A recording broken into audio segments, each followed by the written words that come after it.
Eleanor Rigby picks up the rice in the church where a wedding has been. Lives in a dream, waits at the window, wearing the face that she keeps in a jar by the door. Who is it for? All the lonely people. Where do they all come from?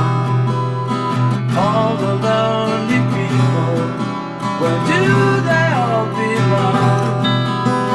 Father Mackenzie, writing the words of a sermon that no one will hear. No one comes near, look at him working, darning his socks in the night when there's nobody there.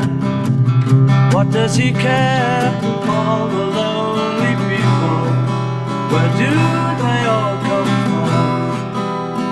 All the lonely people. Where do they all belong?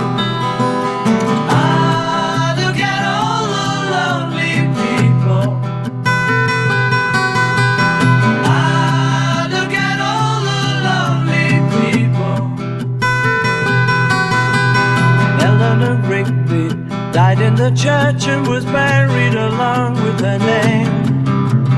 Nobody came, Father Mackenzie, wiping the dirt from his hands as he walks from the grave. No one was saved, all alone.